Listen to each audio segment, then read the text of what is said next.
बातें करते हम खेतों की और उसके रखवाली की, बाग बगीचा फल फूलों और फसलों की हरियाली की।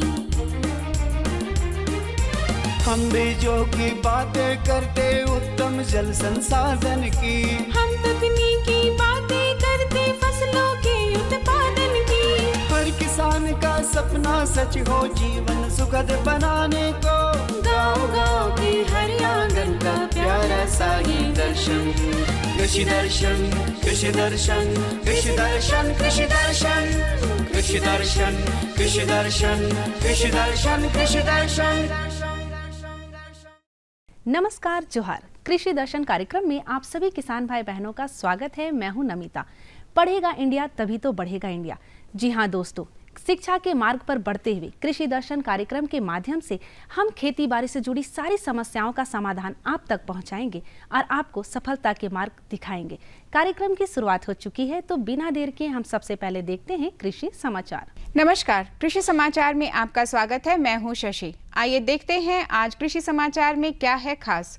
खूंटी के मछली पालकों के लिए वेद व्यास आवास निर्माण योजना।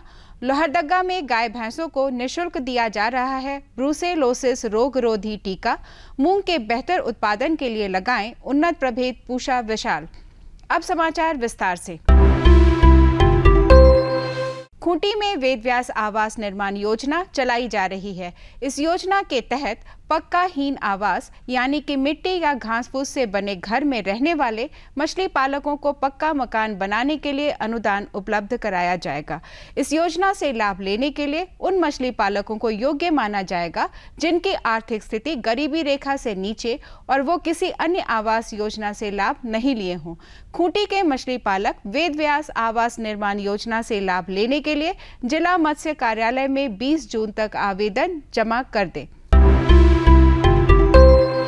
गाय और मादा भैंस को ब्रूसेलोसिस रोग हो जाए तो गर्भपात हो जाता है। साथ ही मनुष्यों में भी बीमारी फैलने की संभावना बनी रहती है। इस बात को ध्यान में रखकर लोहरदगा जिले में गाय और मादा भैंस को ब्रूसेलोसिस रोग से बचाने के लिए टीकाकरण अभियान चलाया जा रहा है। टीकाकरण निःशुल्क है और लोहरदगा के सभी प्रखंडों में संचालित किया जा रहा है, जो 26 जून तक चलेगा। लोहरदगा के सभी गौपालक अपने पशुओं को ब्रूसेलोसिस का टीका जरूर दिलाएं। ये टीका जीवन में एक बार दिया जाता है। राज्य के जो किसान खरीफ के मौसम में सब्जी फसलों की खेती करने जा रहे हैं, वे कुछ बातों पर खास ध्यान दें। इसके लिए ऊपरी जमीन का चुनाव करें, अच्छी तरह से जोताई करें और जल निकास की व्यवस्था करें। साथ ही बेहतर उत्पादन के लिए उन्नत प्रभेदों का चुनाव करें। राज्य के जो किसान खरीफ दलहनी फसल मूंग की खेती करना चाहते हैं, वे मध्य जून से मध्य जुलाई तक बुआई कर सकते हैं। झारखंड में मूंग के बेहतर उत्पादन के लिए पूसा विशाल या SML 668 लगाएं। मूंग की बुआई में 30 किलोग्राम बीज प्रति हेक्टेयर की दर से लगाएं। बीज कतारों में लगाएं। इससे कतारों में बीज 30 सेंटीमीटर और पौधों के बीच 10 सेंटीमीटर की दूरी रखें। मूंग की गुणवत्तापूर्ण उपज के लिए उन्नत प्रभेद पूसा विशाल या SML 668 लगाएं। ये रोग रोधी प्रभेद है जो 60 से 65 दिन में तैयार हो जाते हैं और इनकी उत्पादन क्षमता 12 से 15 क्विंटल प्रति हेक्टेयर है। बिरसा रीजर हल एक ऐसा कृषि उपकरण है जिससे खेत की जुताई और कादो करने का काम किया जा सकता है। इससे 12 से 14 सेंटीमीटर गहरी जुताई की जाती है। ये बैल चालित हल है जो पठारी क्षेत्रों में अन्य फसलों सहित धान की खेती के लिए काफी उपयोगी है। इसकी कार्य क्षमता 40 से 50 डेसिबल प्रतिदिन है। आज हम जानेंगे लत्तेदार सब्जी फसलों में रासायनिक दवा का उपयोग किए बिना फसल को कीटों से कैसे बचाएं। किसान भाइयों, आप लत्तेदार सब्जी फसल की खेती करने जा रहे हैं तो फसल लगाने के एक सप्ताह पहले खेत के चारों ओर 2 से 4 पंक्तियों में मक्का फसल लगा दें। चारों ओर से लगे मक्का फसल के घेरे के अंदर लत्तेदार सब्जी फसल लगाएं। मक्का फसल की घेराबंदी लत्तेदार सब्जी में लगने वाले कीटों की रोकथाम करेंगे।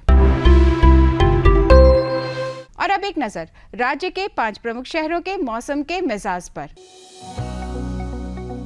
आज राज्य के 5 प्रमुख नगरों के अधिकतम और न्यूनतम तापमान कुछ इस प्रकार दर्ज किए गए। रांची का अधिकतम तापमान 36 डिग्री सेल्सियस और न्यूनतम 26 डिग्री सेल्सियस। जमशेदपुर का अधिकतम तापमान 34 डिग्री सेल्सियस और न्यूनतम 29 डिग्री सेल्सियस। मेदिनीनगर का अधिकतम तापमान 43 डिग्री सेल्सियस और न्यूनतम 29 डिग्री सेल्सियस। देवघर का अधिकतम तापमान 43 डिग्री सेल्सियस और न्यूनतम 29 डिग्री सेल्सियस। धनबाद का अधिकतम तापमान 33 डिग्री सेल्सियस और न्यूनतम 27 डिग्री सेल्सियस दर्ज किया गया। कृषि समाचार में आज इतना ही। अगले दिन अगले अंक में फिर मुलाकात होगी कुछ ताज़ा तरीन खबरों के साथ। तब तक के लिए दीजिए इजाजत। नमस्कार, जोहार।